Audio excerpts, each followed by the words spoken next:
Meus irmãos, bom dia. A graça e a paz do Senhor Jesus. Vamos dar início à nossa aula de hoje. Eu acho que não é a 69, é a 70. Eu estou meio até perdido na numeração, mas depois a gente corrige quando for editar, né?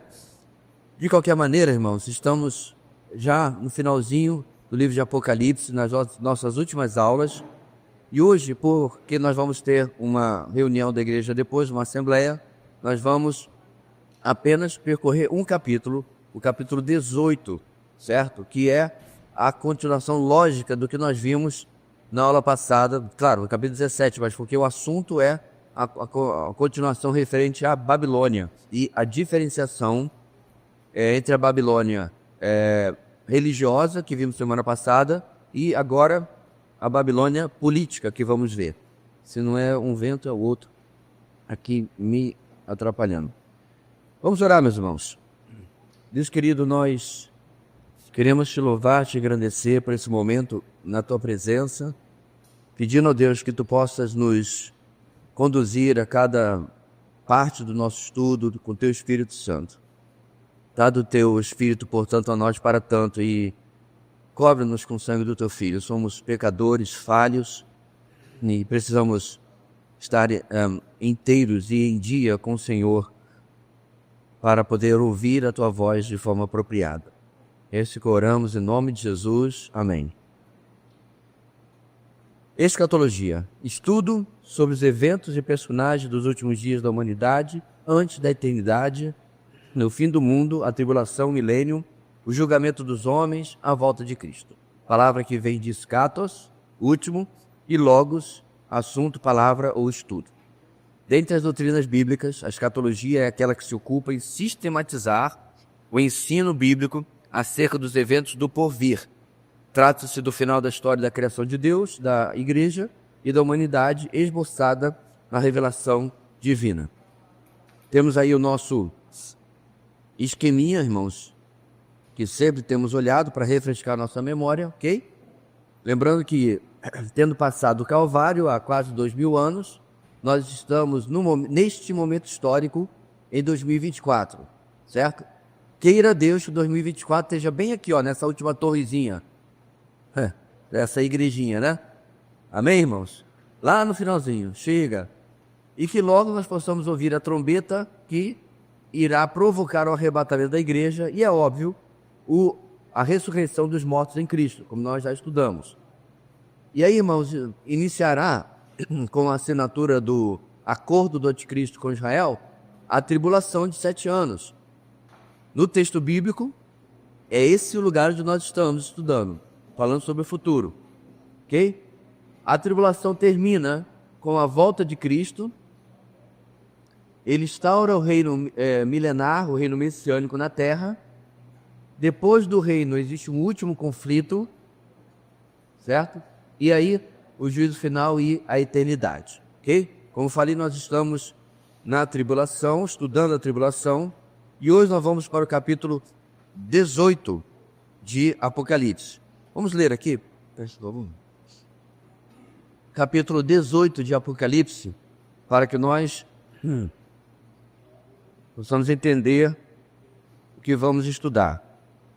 Acordei, este pigarro me incomodando.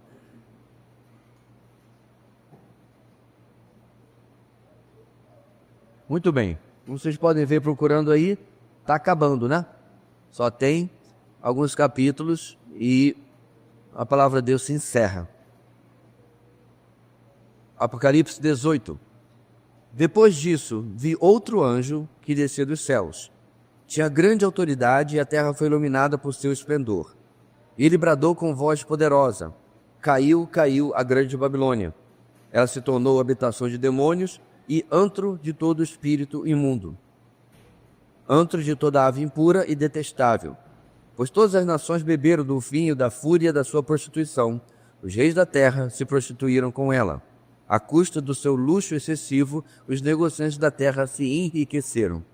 Então ouvi outra voz dos céus que dizia: saiam dela, vocês, povo meu, para que vocês não participem dos seus pecados, para que as pragas que vão cair sobre ela não os atinjam, pois os pecados da Babilônia acumularam-se até o céu. E Deus se lembrou dos seus crimes, retribuam-lhe na mesma moeda, paguem-lhe em dobro pelo que fez. Misturem para ela uma porção dupla no seu próprio cálice. Façam-lhe sofrer tanto tormento e tanta aflição, como a glória e o luxo a que ela se entregou. Em seu coração ela se vangloriava. Estou sentada como rainha, não sou viúva, e jamais terei tristeza. Por isso, num só dia, as suas pragas a alcançarão, morte, tristeza e fome, e o fogo a consumirá, pois poderoso é o Senhor Deus que a julga. Quando os reis da terra que se prostituíram com ela e passaram do seu luxo, viram a fumaça do seu incêndio, chorarão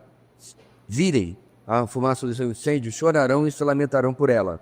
Amedrontados por causa do tormento dela, ficarão de longe e gritarão: ai, a grande cidade, Babilônia, cidade poderosa, em apenas 1 hora chegou a sua condenação. Os negociantes da terra chorarão e se lamentarão por causa dela, porque ninguém mais compra a sua mercadoria. Artigos como ouro, prata, pedras preciosas e pérolas, linho fino, púrpura, seda e tecido vermelho. Todo tipo de madeira de cedro e peças de marfim, madeira preciosa, bronze, ferro e mármore, canela e outras especiarias, incenso, mirra e perfumes, vinho e azeite de oliva, farinha fina e trigo, bois e ovelhas, cavalos e carruagens, e corpos e almas de seres humanos. Eles dirão: foram-se as frutas que tanto lhe apeteciam. Todas as suas riquezas e todo o seu esplendor se desvaneceram, nunca mais serão recuperados. Os negociantes dessas coisas que enriqueceram à custa dela ficarão de longe, amedrontados com o tormento dela, e chorarão e se lamentarão, gritando: ai, a grande cidade, vestida de linho fino, de roupas de púrpura e vestes vermelhas, adornada de ouro, pedras preciosas e pérolas. Em apenas 1 hora, tamanha riqueza foi arruinada. Todos os pilotos, todos os passageiros e marinheiros dos navios e todos os que ganham a vida no mar ficarão de longe. Ao verem a fumaça do incêndio dela, exclamarão: que outra cidade jamais se igualou a esta grande cidade? Lançarão pó sobre a cabeça e, lamentando-se e chorando, gritarão: ai, a grande cidade! Graças à sua riqueza nela prosperaram todos os que tinham navios no mar. Em apenas 1 hora, ela ficou em ruínas. Celebrem o que se deu com ela, ó céus! Celebrem, ó santos apóstolos e profetas! Deus a julgou, retribuindo-lhe o que ela fez a vocês. Então um anjo poderoso levantou uma pedra do tamanho de uma grande pedra de moinho, lançou-a ao mar e disse: com igual violência será lançada por terra a grande cidade de Babilônia, para nunca mais ser encontrada. Nunca mais se ouvirá em seu meio o som dos arpistas, dos músicos, dos flautistas e dos tocadores de trombeta. Nunca mais se achará dentro de seus muros artífice algum de qualquer profissão. Nunca mais se ouvirá em seu meio o ruído das pedras de moinho. Nunca mais brilhará dentro de seus muros a luz da candeia. Nunca mais se ouvirá ali a voz do noivo e da noiva. Seus mercadores eram os grandes do mundo. Todas as nações foram seduzidas por suas feitiçarias. Nela foi encontrada sangue de profetas e de santos, e de todos os que foram assassinados na terra. Então, meus irmãos, é uma narrativa bem objetiva, bem direta, que apenas precisa da ressalva que nós já vimos no início, de diferenciar aquilo que é descrito no capítulo anterior. Então vamos lá para os nossos slides, que a gente vai falar sobre isso. Tanto que eu intitulei essa parte com a queda da Babilônia política, certo? Quanto que semana passada era o declínio da Babilônia religiosa. Então vamos lá. O capítulo 17 trata do declínio do sistema religioso mundial no começo da tribulação, semana passada. E chama esse sistema de Babilônia.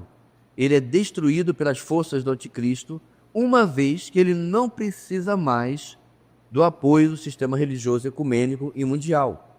Agora, ele deseja atrair toda a adoração para ele mesmo. E, junto a isso, deter o controle e o governo sobre todo o mundo. Então, essa diferenciação que nós fizemos se deve a este fato.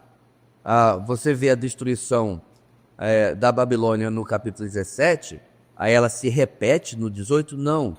No 17, início, por meio da tribulação, e o anticristo está dizendo, em outras palavras, você já serviu o seu propósito, eu não preciso mais de você.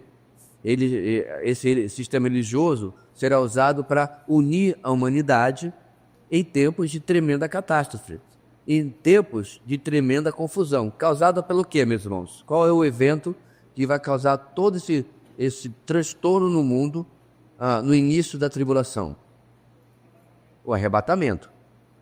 Eu já fiz aqui um paralelo para vocês, como ficou complicada a situação no mundo durante a pandemia, apenas porque as pessoas estavam em casa. Você chegava literalmente em um lugar e as pessoas já se desculpavam. Olha, me desculpe, porque nós estamos com metade dos funcionários. O pessoal estava de atestado, o pessoal estava se recuperando, ou até internado, não é? E era uma dificuldade. Se vocês levavam, às vezes, 20 minutos para comprar coisa numa loja, ficava lá 1 hora, porque eu não conseguia sair, não conseguia resolver, não tinha que nem atender. Irmãos, pega isso e acompanha o que nós viemos falando todos esses meses, né?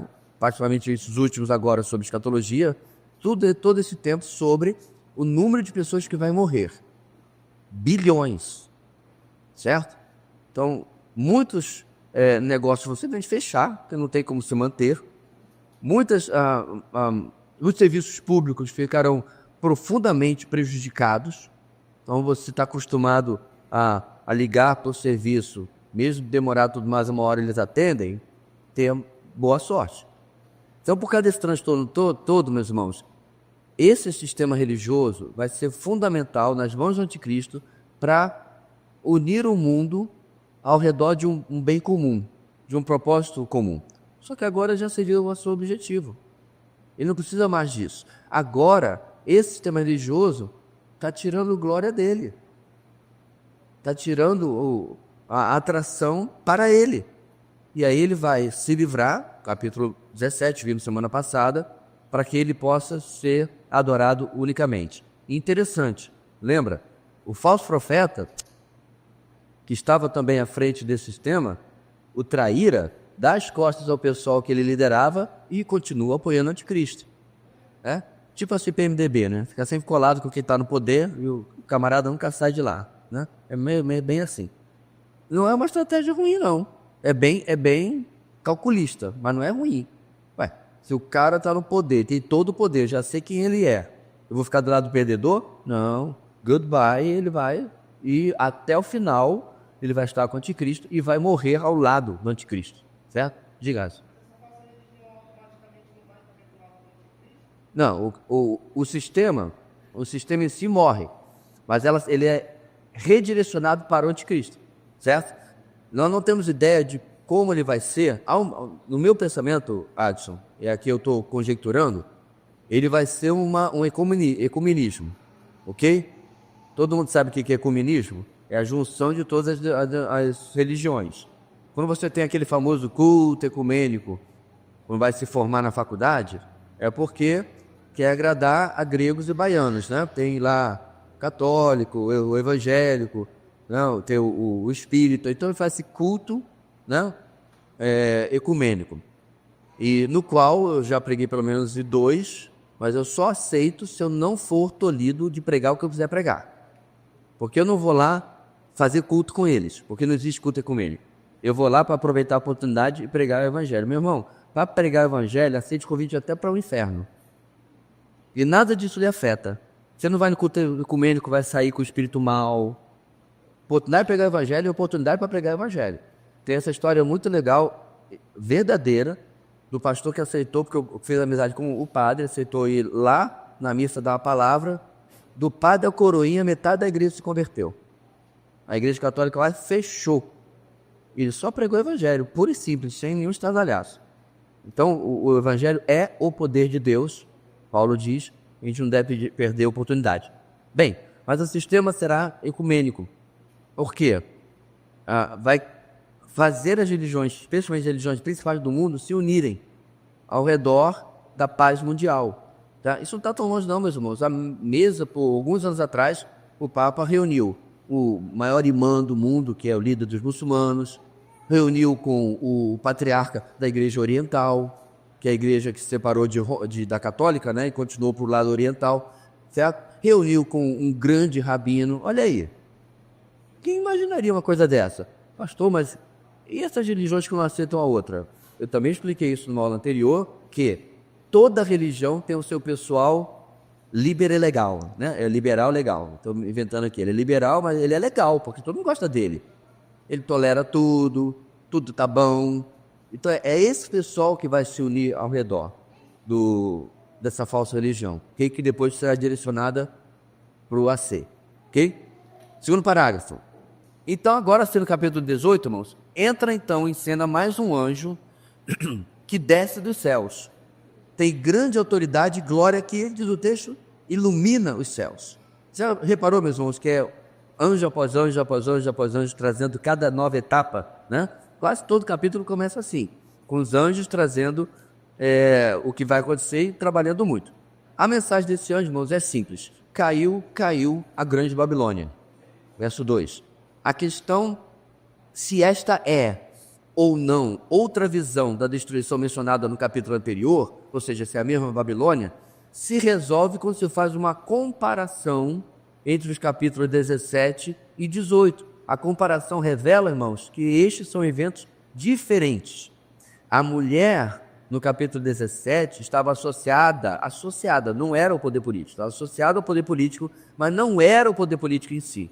E sua destruição aparente não trouxe luto na terra. Então ele está fazendo a comparação, porque usa a Babilônia no 17, usa a Babilônia no 18, então a gente fica babilonizado na cabeça, o que está acontecendo aqui? Mas quando você compara, você vê que se está falando de duas partes diferentes. Além disso, os próprios poderes do mal se voltaram contra ela. A Babilônia é destruída no capítulo 17, irmãos, pelas forças do anticristo. Em contraste, agora a destruição da Babilônia no capítulo 18 traz alta lamentação dos poderes políticos e econômicos da terra. Em vez de ser destruída e consumida pelos 10 reis, capítulo 17, aqui a destruição parece vir de um terremoto e é provável que esta seja uma ampliação e ou continuação do que foi descrito, do que foi descrito em capítulo 16. O que acontece no capítulo 16? Tem um grande terremoto no mundo inteiro, todas as grandes cidades são destruídas e reduzidas a escombros, certo? Isso é o finalzinho da tribulação, irmãos. Mas a Babilônia, ela não cai, ela é partida em 3, lembra? Então, é muito provável que agora, de forma exclusiva e dando a ela toda a atenção que ela merece, Deus vai destruir a própria cidade da Babilônia. E aí está apontado o contraste. Na semana passada, quando o sistema religioso da Babilônia foi destruído, ninguém se importou. Quando ele foi destruído, foram as próprias forças do anticristo que destruíram. Por quê? Porque precisava tirar o sistema religioso para o anticristo ter a atenção principal. Juntinhos até agora? Tudo certo? Agora, irmãos, no capítulo 18, olha a diferença. Não são as forças humanas que destroem a Babilônia, é a força divina. Antes, celebraram a destruição do sistema religioso. Agora, lamentam. Porque eles destruíram a religião para poder agora ficar no controle de tudo. E agora estão perdendo o controle de tudo, porque a coisa não está saindo como eles gostariam. Certo? E a gente vai perceber aqui, meus irmãos, que não se trata, né, de uma coisa qualquer. Vai se erguer neste lugar, eu diria, o que a gente fica admirado quando vê, por exemplo, uma Dubai. Não sei se você já teve curiosidade de procurar na internet ou viu algum vídeo, né, da cidade de Dubai nos Emirados Árabes. É impressionante, porque está no meio do deserto e é uma tecnologia absurda. Já existe em Dubai, você está no seu hotel, você não, porque eu e você somos lisos, né? Mas a pessoa está no seu hotel, certo? O seu voo sai daqui a 2 horas e ele vai da cobertura do hotel até o aeroporto com o seu drone particular. Ficção científica? Não. Dubai. Com certeza não deve ser R$50, né? Um negócio desse. Com certeza, como eu disse, não é para nós lisos, é para gente que, né, acende charuto com nota de $100 ou €100, se preferir. Entendeu o nível? Então, é uma cidade que está nessa direção. Bem, a gente não tem ideia, meus irmãos, de como o mundo é hoje, mas aqui vai ser melhor no sentido humano, mais avançado. Porque o anticristo quer impressionar o mundo. E quando ela vai ser destruída, já lemos do texto, as pessoas vão lamentar e vão dizer: nunca houve uma cidade como a Babilônia. Agora já pensou você lamentar a perda de pau e pedra e vidro e ferro? Esse é o tamanho, irmãos, da arrogância e da idolatria que o ser humano vai ter sobre as suas próprias conquistas. E também porque vai perder o fundo de lucro e riqueza que essa cidade era para eles. Mas vamos lá, a gente vai chegar, eu estou quase dando spoiler aqui.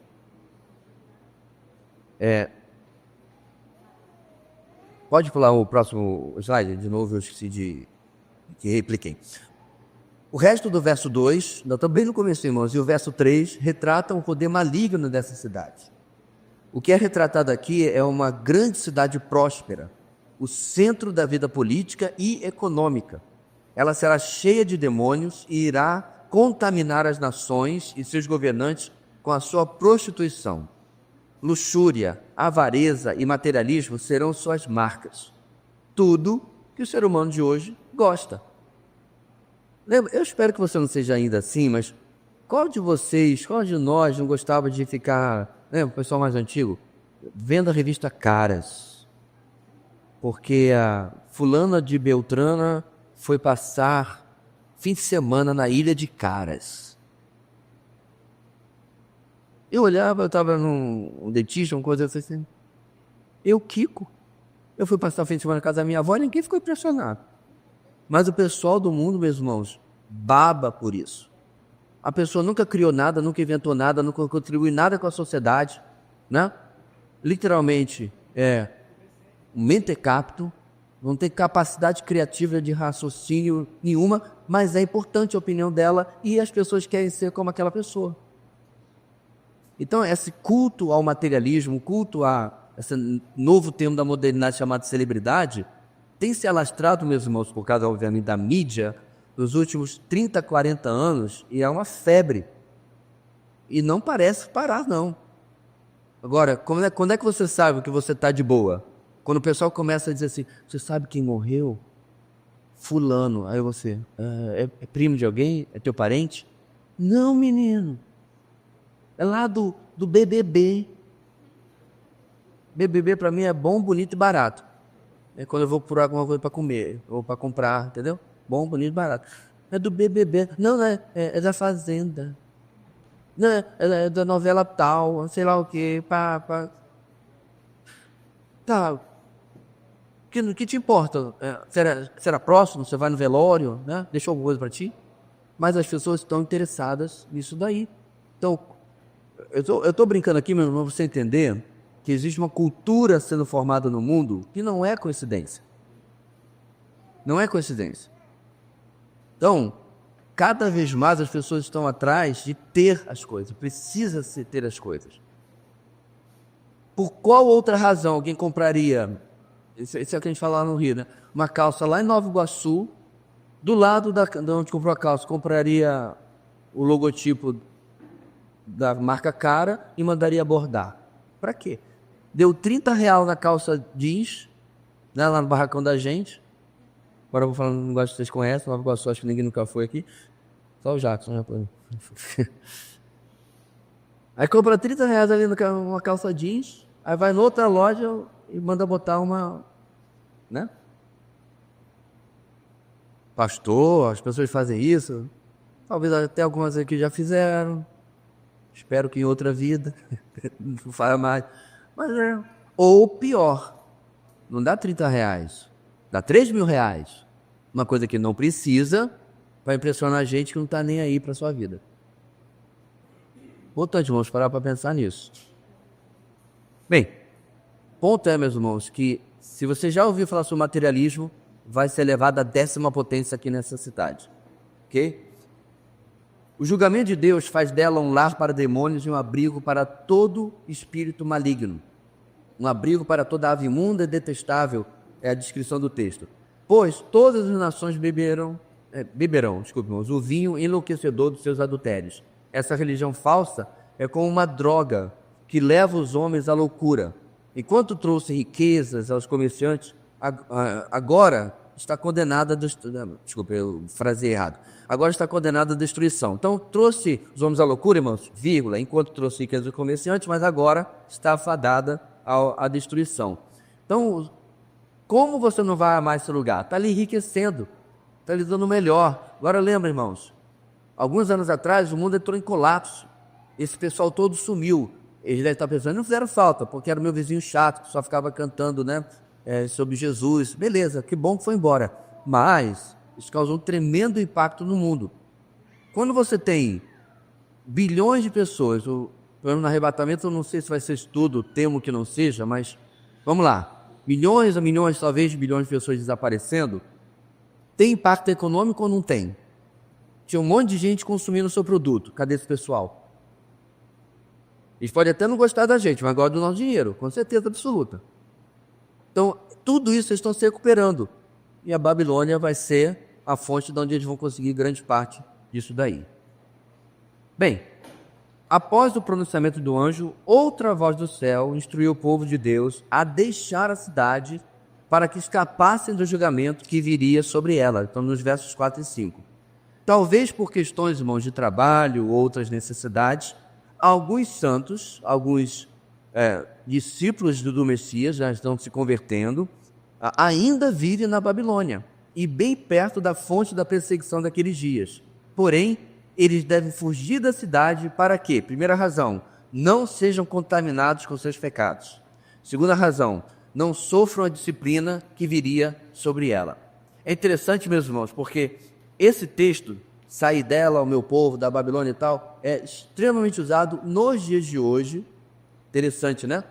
Para fazer um apelo aos irmãos que não se contaminem com isso, com aquilo e tal, né? Com a política, com essa coisa. Não é o sentido do texto.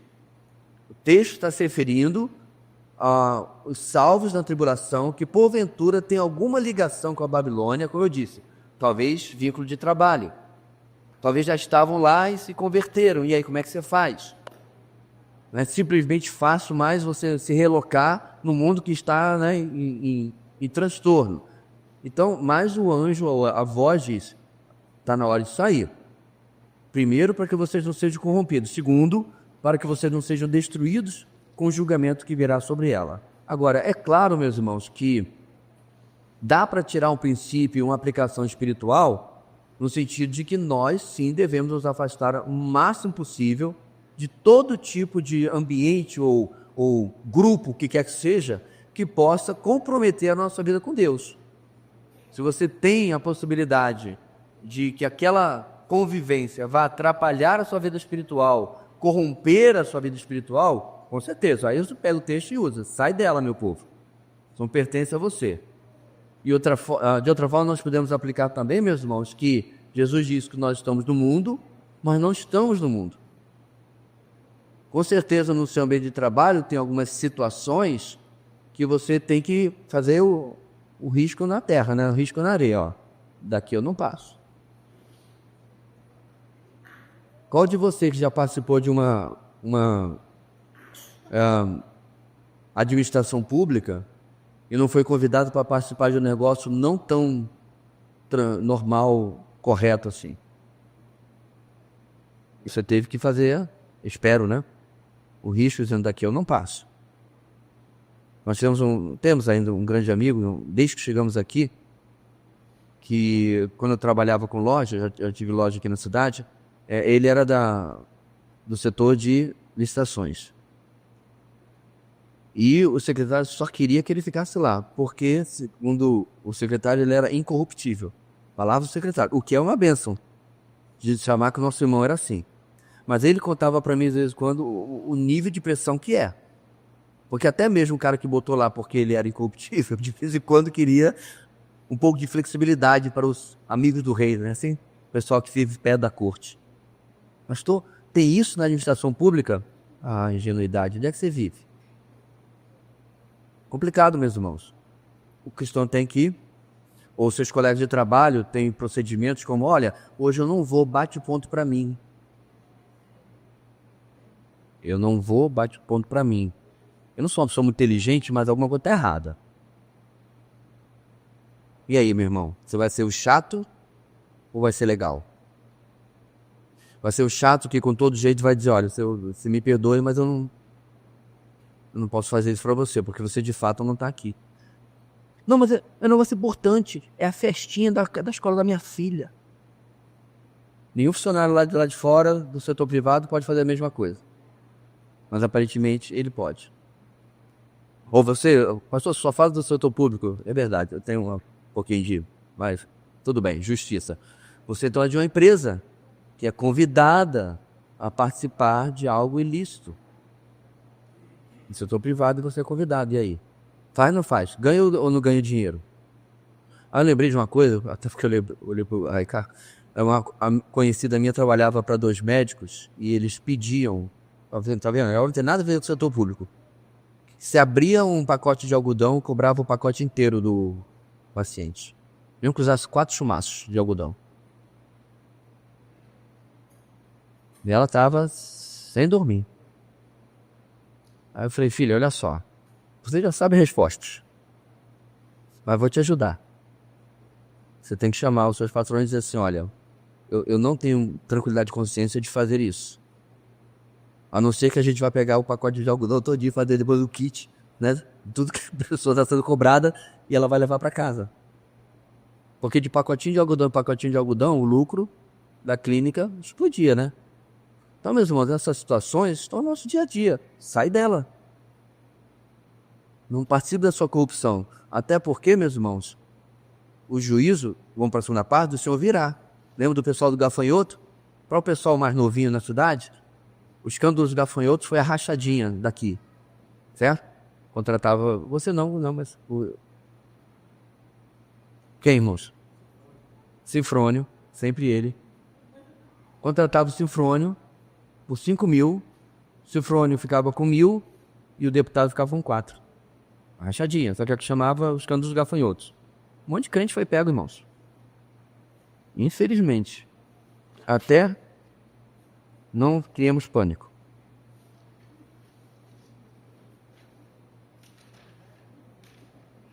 Até gente que a gente conhecia. Gente que era próximo. Infelizmente, teve que dar explicações da situação que se envolveu. Por quê? Porque se envolveu com algo que não tem nada a ver conosco. Sai dela. Bem, já foi esse aqui que caiu. Não. Já vou achar o slide que escapou de mim.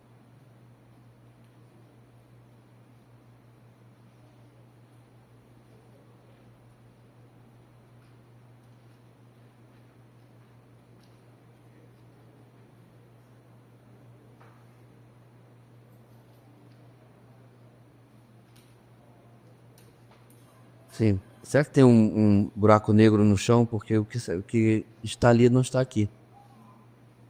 Como é que pode uma coisa dessa? Aham. Isso se chama reciclagem, irmãos. Esta é a mensagem da semana passada e eu imprimi do outro lado, por isso que eu não estou encontrando. Reciclagem.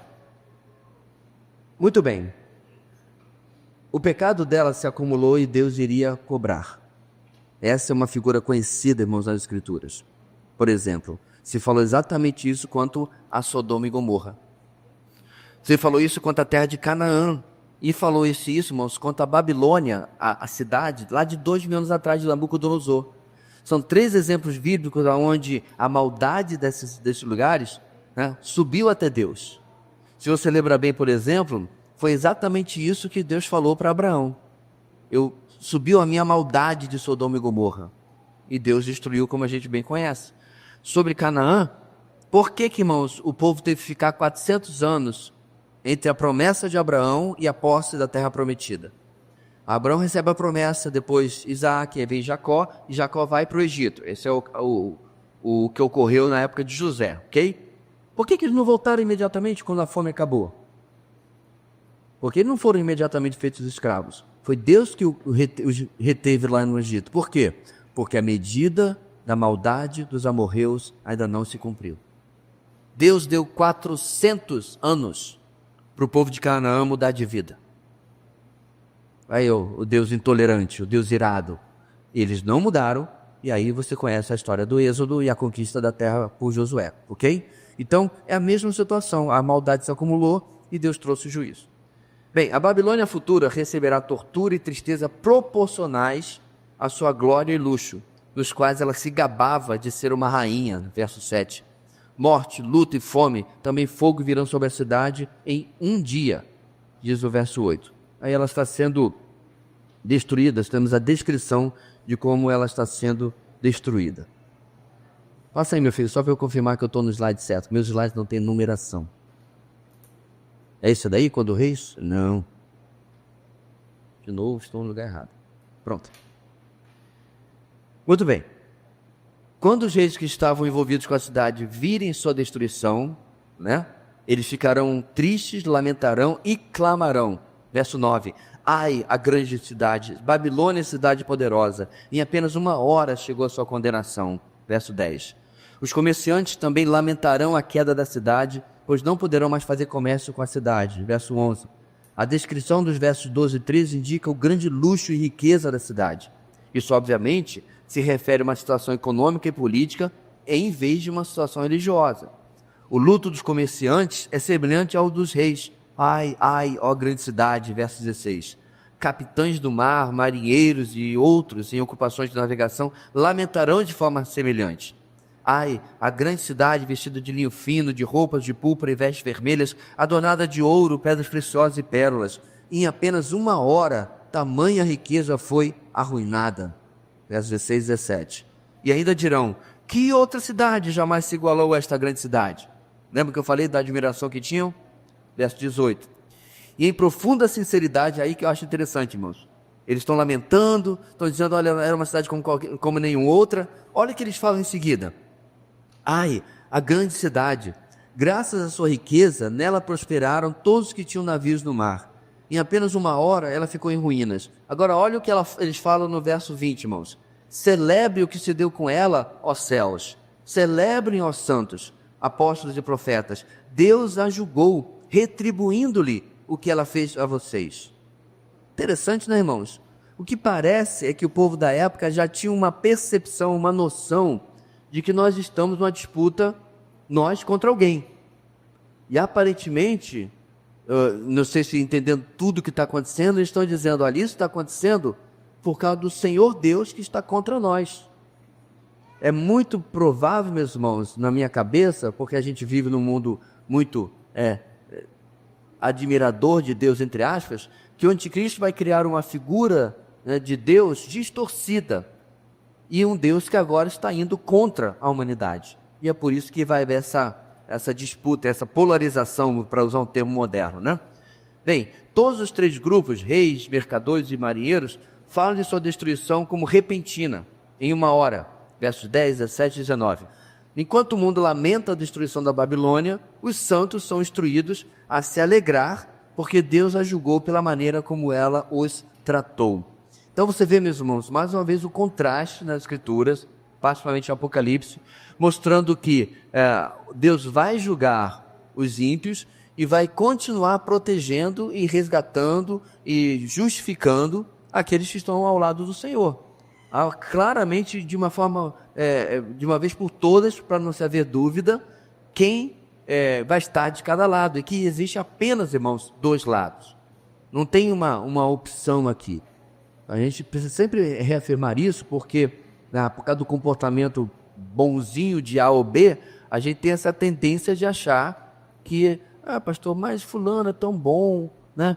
Ele tira cachorro de rua, ele ajuda imigrante, ele faz isso, ele faz aquilo, e aí faz uma lista de coisas que a pessoa, né, é boazinha.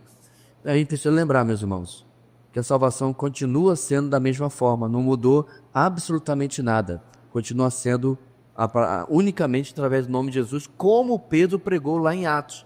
Não há nenhum outro nome dado entre os homens pelo qual devamos ser salvos. Certo? Reafirmar o óbvio é necessário muitas vezes. Muito bem. Qual é o próximo, filho? Também está fora de ordem aqui. E 70 aulas é a primeira vez que acontece, estou até no lucro, né? Ah, ótimo. A destruição final e violenta da cidade é comparada a jogar uma grande pedra de moinho no mar. Verso 21. O lamento segue aqueles que antes caracterizavam a cidade, artistas e músicos, tocadores de flauta e trompetistas e trabalhadores de qualquer ofício, verso 22, não serão vistos na cidade novamente. Em outras palavras, toda a indústria do entretenimento e toda a produção industrial serão destruídas e cessarão. Nem haverá luz e alegria dos casamentos tampouco, verso 23. Em resumo, irmãos, as mais comuns e diárias atividades humanas cessarão, pois a própria cidade será terminada de existir. Eu achei interessante, meus irmãos, esse destaque, porque a gente lembra muito o que o ser humano gosta de hoje, né? Gosta de poder e diversão. Ele gosta de dizer assim, olha, eu estou trabalhando, eu estou, né, vencendo na vida, e por isso eu vou passar aquelas férias lá nas Catalinas, ou sei lá onde o camarada quer ir, eu vou lá para outro lado do mundo, né? Para as Maldivas, e assim vai, eu vou pro Tahiti, né, irmão? Não o Haiti. O Haiti é só para ajuda humanitária. O Tahiti é para turismo, né? O Haiti, meu amigo, não tem condição de ir, não. Só para ajudar as pessoas, é claro. Então, enfim, mas por quê? Porque quando você posta aquelas conquistas materiais, significa que você chegou lá. E é isso que a cidade está simbolizando. As pessoas vão produzir e vão consumir. Vão produzir e vão se divertir.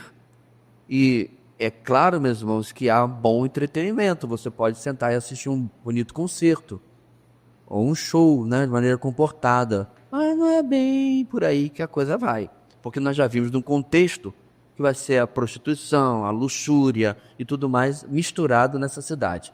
Alguém falou uma vez uma coisa interessante. Você pega Las Vegas, certo? E você mistura com uma Nova York, põe no bolo aí uma Detroit, que é praticamente o osso industrial, né?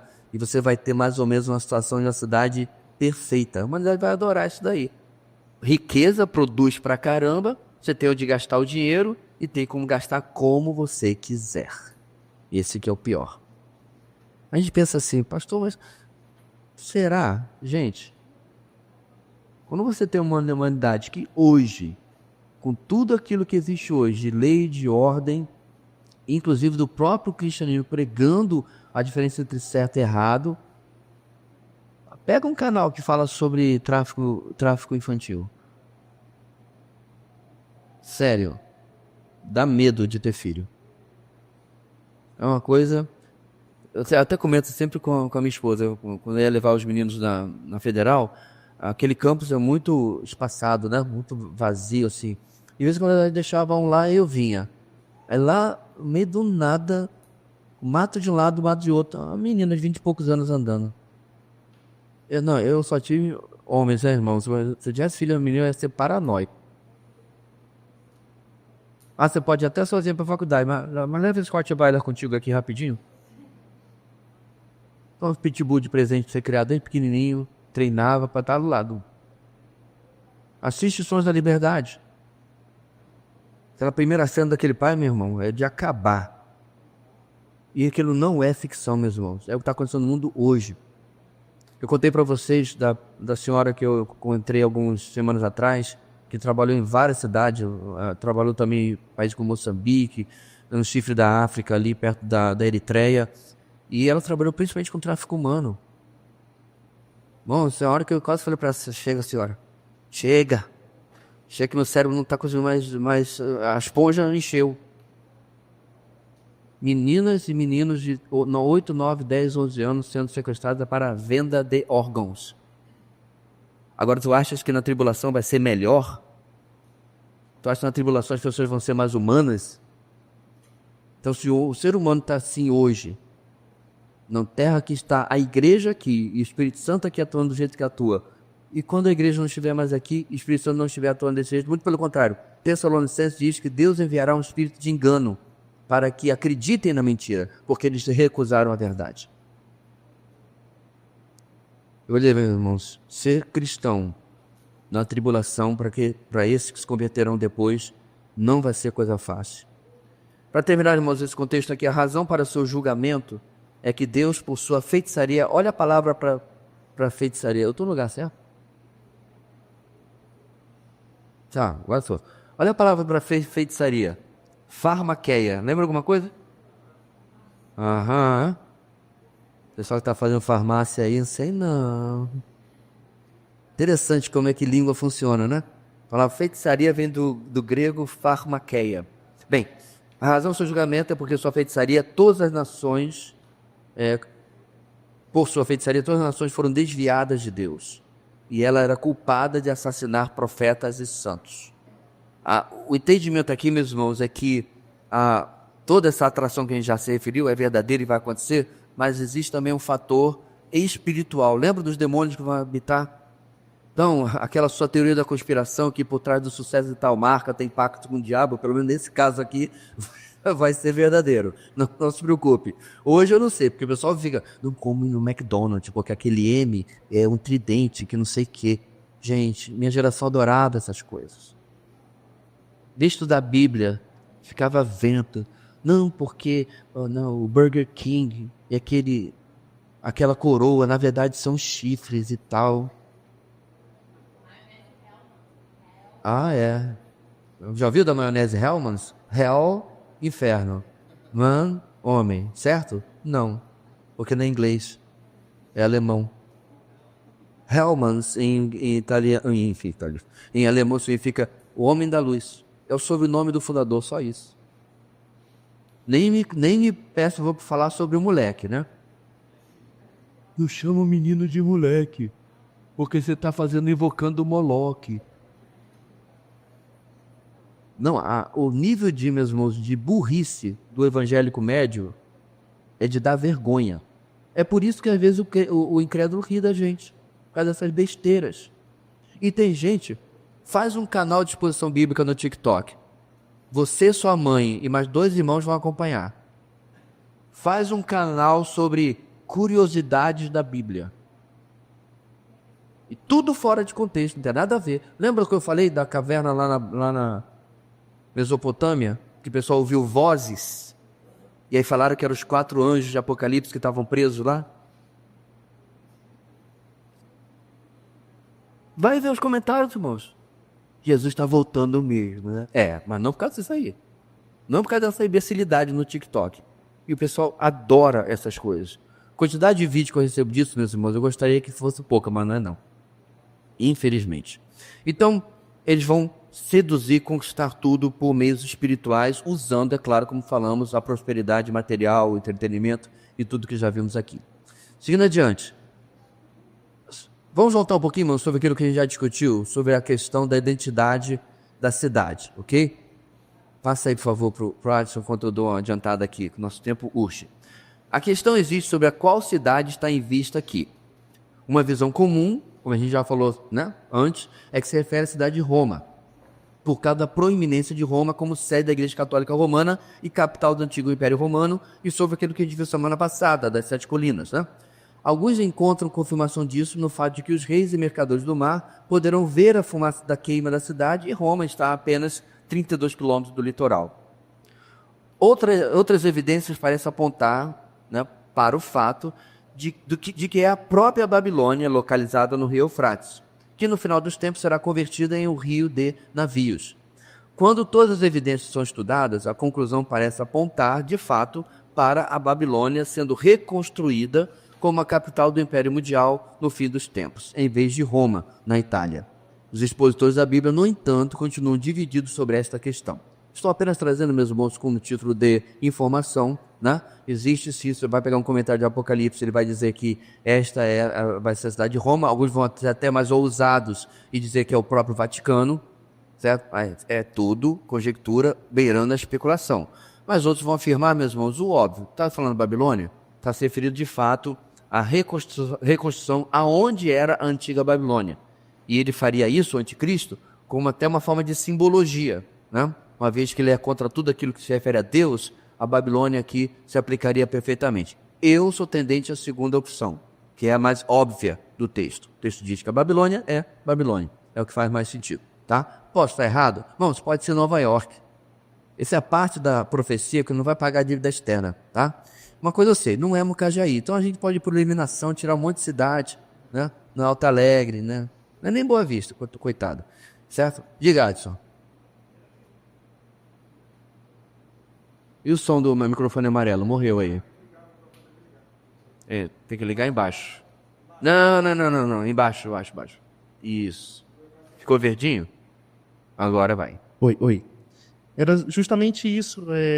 Se tinha alguma noção de saber qual seria essa cidade, né, a Babilônia.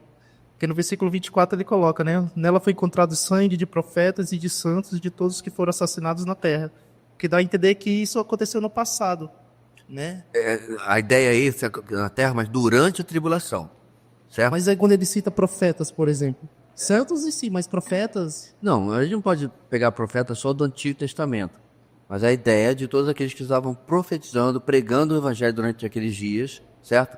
Lembrando que Joel capítulo 2, que fala, né, derramarei meu espírito sobre os seus jovens, eles profetizarão, terão um sonho, lembra? Então, durante a tribulação, o cumprimento de Joel capítulo 2 de fato acontecerá. Pedro puxa em Atos 2, Joel 2, dizendo, é como foi dito. Mas ele não se cumpre plenamente, porque Joel capítulo 2 é profetizado sobre o povo de Israel. Ele se cumpre na tribulação. Então, de fato, vai haver muita gente usada pelo Espírito Santo para realmente, não profetada, né, pregar o Evangelho e profetizar as nações. E aí o anticristo vai se voltar exatamente contra essas pessoas. Eles vão ser, meus irmãos, os que vão botar literalmente a boca no trombone. Não literalmente, mas metaforicamente a boca no trombone.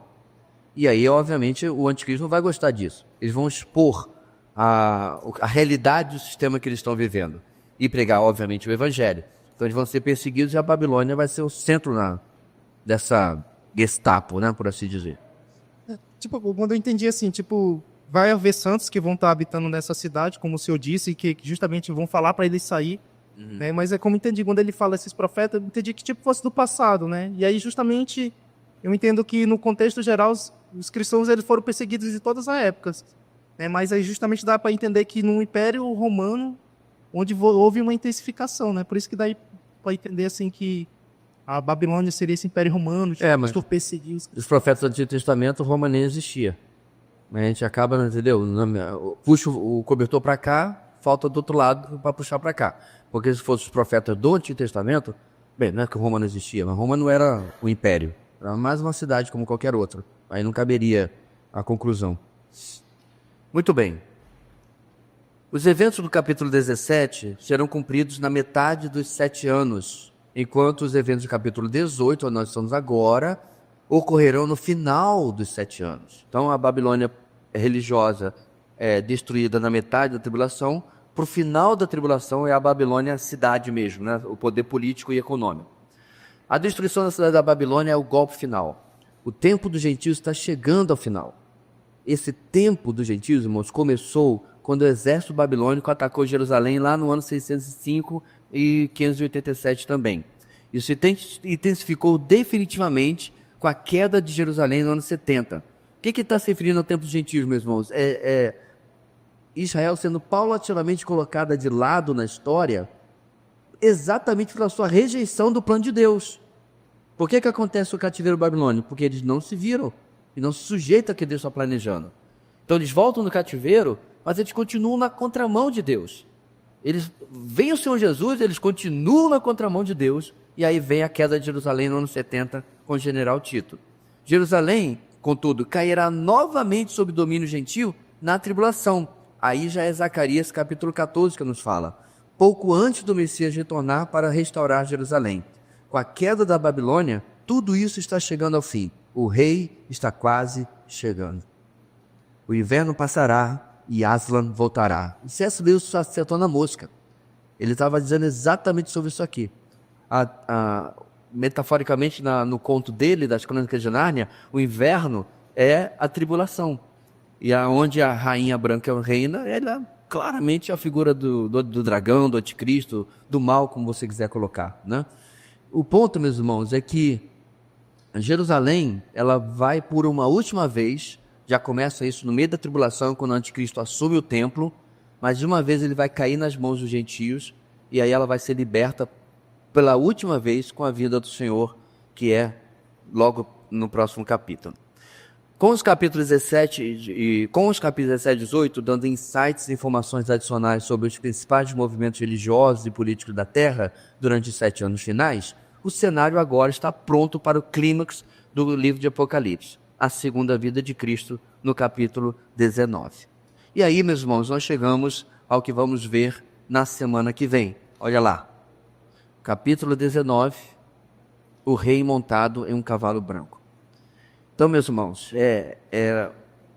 tudo afunilando. O Senhor está ainda, como sempre, conduzindo a história, movendo a história para que ela chegue no lugar que Ele quer. É interessante, meus irmãos, como que a mente do maligno funciona, né? Ele acha que ele tem autonomia. Ele acha que está fazendo alguma coisa pela sua própria volição. Ele acha que ele comanda o show, né? Com cada ato de Deus, ele responde como Deus deseja que ele responde. Isso que é interessante.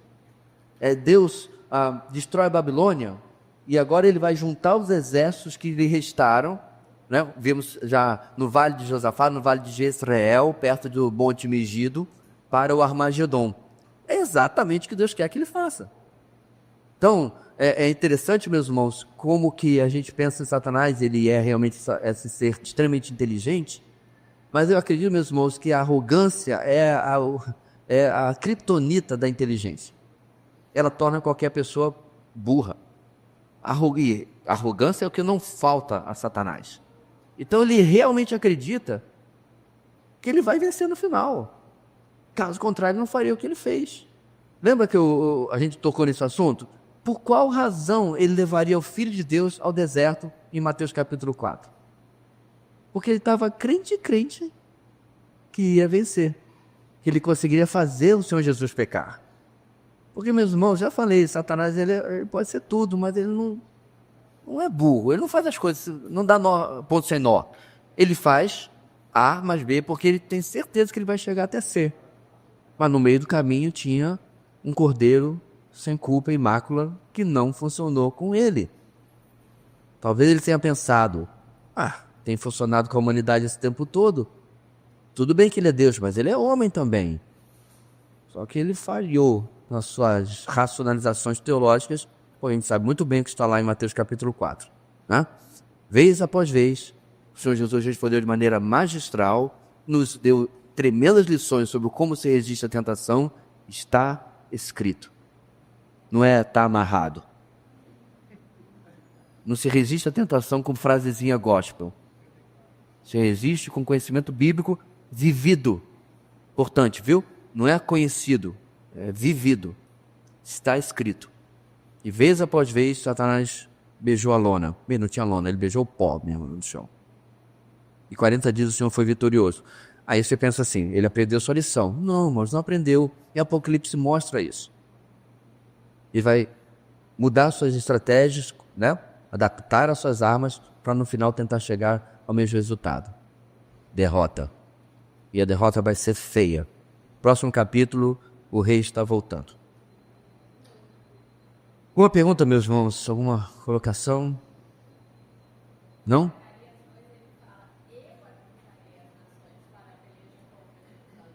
Exatamente. Zacarias, meus irmãos, a irmã está lembrando, o Senhor fala, eu ajuntarei as nações para a peleja contra Jerusalém. Eu já falei, irmãos, a soberania de Deus, todos os atributos de Deus são maravilhosos. É muito bom saber que Deus nos ama. Eu tenho ouvido muitas músicas sobre o amor de Deus esses dias e é bom. Mas eu amo meus filhos. Mas eu tenho nenhum poder de impedir que coisas ruins aconteçam com eles. Zero. Porque eu não controlo nada. Eu não controlo nem o meu próprio segundo próximo. Então saber que Deus nos ama, joia, mas e aí? Calma. Mas aquele que lhe ama também é soberano. Aquele que lhe ama controla todas as coisas, nem sequer uma folha cai sem o conhecimento dele. Esse é o nosso Deus. Se você não leu, leia Confiando em Deus, de Jerry Bridges. O livro é só sobre isso. Confia em Deus quando a vida lhe fere, lhe agride, lhe atropela, lhe trucida. Nem sei o que está escrito lá no subtítulo, mas é por aí. Porque a gente, né, confia em Deus quando está tudo maravilhoso. E quando as coisas não estão maravilhosas, Deus perdeu o controle? Nós estamos orando, meus irmãos, para uma irmã querida com seu filho na UTI. Não é simples, não é fácil passar por isso. Mas Deus não perdeu o controle. Deus continua no trono, Deus não tira férias, a bateria não descarrega, Ele não fica velho. Não houve menos controle do Senhor na vida de Jesus, no tempo de Jesus, do que existe hoje, é a mesma coisa. Não é o Deus que a palavra de Deus fala que não há nem mudança, nem sombra de variação? Por isso, meus irmãos, que crer nessas coisas como bula de remédio é essencial para a sua própria, meu irmão, preste atenção, sanidade. O divã do terapeuta esvazia se você tem a pessoa de Deus como ela é no lugar certo na sua vida. Não tem ansiedade, não tem crise do pânico, não tem depressão, não tem nada, quando Deus está no lugar certo. Mas quando nós tiramos Deus do trono e colocamos os nossos sentimentos, nossas impressões da vida, o que achamos, aí a coisa sai do controle. Deus está no controle. E no final, tudo vai acontecer. Como disse Billy Graham, não se preocupe, já li o final da Bíblia. Tudo acaba bem. Pense, meus irmãos, o que será esse dia? Está dando spoiler do capítulo 19. Quando os céus se abrirem de uma maneira como você jamais viu acontecer na humanidade, e o Senhor vier, o que diz o texto? Na sua coxa está gravada Rei dos Reis, Senhor dos Senhores. Ele tem um manto branco tingido de sangue. Todos os símbolos que a gente precisa estão lá. A sua autoridade, a sua santidade, a sua redenção, está tudo lá. E diz o profeta, e ele vem com seus milhares e milhares, já falei, aprende a andar de cavalo. E a gente não vem mesmo para fazer piquenique, não. Vem para passar a régua. Todo o mal, Isaías 24, a gente vê essa exposição há meses atrás. Todo o mal do mundo será em um momento exterminado. Pastor, que isso? Cadê o amor? O amor vem depois. Logo depois disso aí, meus irmãos, reinará o amor, a justiça, a paz, a santidade, e o Senhor reinará democraticamente. O Senhor reinará com cetro de ferro a partir de Jerusalém. E democracia, que bem isso trouxe a humanidade até hoje. Ela serve para nós, meros humanos, porque não dá para botar poder na mão de um mero humano, não. Mas quando o Senhor estiver aqui, eu entrego voluntariamente toda a decisão na mão dele, que a decisão é nada. Deixe ele e a eternidade eterna poder cuidar de nós. Já passei até 5 minutos. Vamos orar, meus irmãos? E encerrar esse nosso momento aqui, e vamos permanecer depois para a nossa reunião como igreja. Deus Santo querido, muito obrigado por tamanhas promessas que a Tua Palavra nos traz e a certeza que temos que o Deus do passado, que nunca mentiu, continua sendo o mesmo Deus de nossas vidas hoje. E nós temos, ó Deus, grande ansiedade por este dia. Cada vez que estudamos, ó Pai, a Tua Palavra, falando dos últimos acontecimentos, nosso coração pulsa, ansiando por ver aquele que nunca vimos pessoalmente, mas nosso coração tem saudade. Que, ó Deus, Tu possa apressar o dia da vida do Teu Filho, para que possamos, ó Pai, definitivamente ver este mundo sendo consertado da forma como jamais nenhum bilionário, estadista, ninguém jamais conseguiu. Abençoa, Deus, o resto do nosso tempo aqui e o resto do nosso dia. Oramos em nome de Jesus. Amém. Nós vamos dar 5 minutinhos para a gente se organizar aqui, você também esticar as pernas e depois vamos começar a nossa assembleia de hoje. Se você está conosco e você não é membro, você não precisa ir embora. Nada que nós decidimos é secreto.